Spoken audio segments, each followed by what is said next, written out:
Hey hi, எத்தனையோ பேர் குதிகால் பிரச்சனையில ரொம்ப சஃபர் ஆகிட்டு இருக்கீங்க. என்னென்னமோ ட்ரீட்மெண்ட் எடுத்து பார்த்துட்டேன், பட் எனக்கு இதுக்கான பெர்மனன்ட் சொல்யூஷனே கிடைக்கவே மாட்டேது. எவ்ரி ஏர்லி மார்னிங் நான் பெட்ல இருந்து காலை கீழே வச்சாலே சுருக்கு சுருக்கு சுருக்குன்னு குத்துது. பட் ஆனா நாள் ஆக ஆக அது ஆட்டோமேட்டிக்கா சப்சைட் ஆயிடுது. சோ இதுக்கு ஏதாவது பெர்மனன்ட் சொல்யூஷன் இருக்கா அப்படின்னு சொல்லிட்டு கேட்டீங்கன்னா இந்த வீடியோவை ஃபுல்லா பாருங்க. சோ ஃபர்ஸ்ட் ஆஃப் ஆல் உங்களுக்கு ஒரு பிரச்சனை வருது அப்படின்னா, அடிப்படாம ஒரு பிரச்சனை வருது அப்படின்னா மெயினா அது ஓவர் யூஸ் இன்ஜூரியால தான் வரும். ஓகேவா? சோ அதுவும் இல்லாம அதனோட மெயின் காசை நம்ம கண்டுபிடிக்கணும். அதனோட ரூட் காசை நம்ம கண்டுபிடிச்சிட்டோம் அப்படின்னா அதனோட ட்ரீட்மெண்ட் ரொம்ப ரொம்ப சிம்பிள். ஓகேவா? அப்படி நம்ம கண்டுபிடிக்கல அப்படின்னா எல்லாருமே ட்ரையல் அண்ட் எரர் மெத்தட் போவாங்க. சோ இதை கொடுத்து பார்ப்பாங்க சரியாவதான்னு சொல்லிட்டு, அப்படிலாம் இதை கொடுத்து பார்ப்பாங்க. சோ இதே மாதிரிதான் போய்கிட்டே இருக்கும். சோ அதனோட ரூட் காஸ் பத்தி தான் நம்ம இந்த வீடியோல பார்க்க போறோம். குதிகால் பிரச்சனைக்கு ரூட் காஸ்ன்றது 3 ரூட் காஸ் இருக்கு. ஓகேவா? ஃபர்ஸ்ட் என்னன்னு சொல்லிட்டு பார்த்தோம்னா அது மெக்கானிக்கல் காஸ் இருக்கு.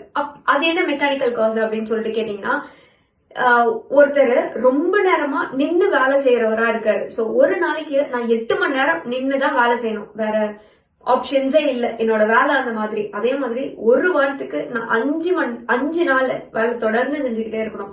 சோ ஓவரா பிரஷர் கொடுத்துக்கிட்டே இருக்காங்களா, என்டையர் வெயிட் எங்க போகும்? குதிகாலுக்கு தான் போகும். சோ கண்டினியூஸா ஒரு பீரியட் ஆஃப் டைம் ஒரு 2-3 வருஷமா தொடர்ந்து வேலை செஞ்சுக்கிட்டே இருக்காங்க அப்படின்னா அவங்களுக்கு ஸ்ட்ரெஸ்னால, ஓவர் லோட்னால மசில் ஸ்ட்ரெஸ் ஆகும். அதுக்கப்புறமேட்டு அந்த மசில் கண்ட தசை இருக்கு தெரியுமா, அது ஓவரா ஸ்ட்ரெஸ் ஆக ஆரம்பிக்கும். ஒரு கட்டம் வரைக்கும் போயிருக்கும். அதுக்கப்புறம் என்ன ஆகும் அப்படின்னா அந்த தசை டெண்டனா போயிட்டு எண்ட் ஆகும். அக்கிலஸ் டெண்டான்னு சொல்லுவாங்க. அது எது கனெக்ட் பண்ணும் அப்படின்னா உங்களோட பிளான்டார் ஃபேஷியாவை, ஃபுட்ல இருக்க பிளான்டார் ஃபேஷியாவை கனெக்ட் பண்ணும். சோ அது வீக்கம் கொடுக்க ஆரம்பிக்கும். சோ இந்த மாதிரிதான் பிரச்சனை வருது. செகண்ட் காஸ் என்னன்னு சொல்லிட்டு பார்த்தோம்னா, குண்டா இருக்கவங்க.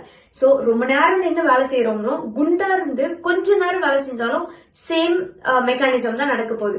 சோ ஓவரா பிரஷர் கண்டினியூஸா லோடு இருந்துகிட்டே இருக்கிறதுனால அந்த ஸ்ட்ரக்சர்ஸ் டேமேஜ் ஆக ஆரம்பிக்கும். ஒன்னும் இல்ல, வீக்கம் கொடுக்க ஆரம்பிக்கும்.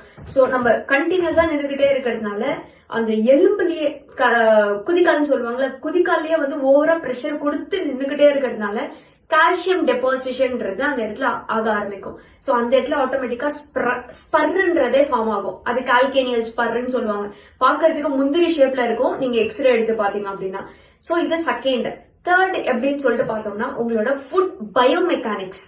ஓகேவா? நிறைய பேர் குழந்தையில இருந்தே பிளாட் ஃபீட் இருக்கும். அப்படி இல்ல அப்படின்னா ஓவர் ஸ்ட்ரெஸ்னால, மோஸ்டா அத்லீட்ஸ்க்கு எல்லாம் நீங்க பாக்கலாம், ஓவர் ஸ்ட்ரெஸ்னால ஆர்ச் இருக்கிற ஏரியாவே பிளாட் ஃபீட் ஆயிடும். சோ அதே மாதிரி அவங்களோட ஸ்லிப்பர்ஸ் எடுத்து பார்த்தோம் அப்படின்னா எந்த இடத்துல அவங்க ஓவரா பிரஷர் கொடுத்து கொடுத்து கொடுத்து கொடுத்து நடக்கிறாங்கன்னு சொல்லிட்டு தெரிஞ்சிடும். ஒரு 6 மந்த் நீங்க ஒரு ஸ்லிப்பர் யூஸ் பண்றீங்க அப்படின்னா எதை நீங்க குதிகால்ல பிரஷர் கொடுக்குறீங்களா, இல்லைன்னா உள்பக்கம் கொடுக்குறீங்களா, இல்ல வெளிப்பக்கம் கொடுக்குறீங்களா அப்படின்னு சொல்லிட்டு கிளியரா தெரிஞ்சிடும். சோ இது உங்களோட ஃபுட் நார்மல் அலைன்மெண்ட் இல்லைன்னா வர்றதுக்கான சான்சஸ் நிறைய இருக்கு. சோ ஃபோர்த் என்னன்னு சொல்லிட்டு பார்த்தோம்னா இது எதுவுமே இருக்காது. நார்மல் வெயிட்ல இருப்பாங்க, ரொம்ப நேரம் நிக்க மாட்டாங்க. சோ அவங்களோட ஃபுட்லாம் நார்மலா இருக்கும். பட் ஆனா அவங்களோட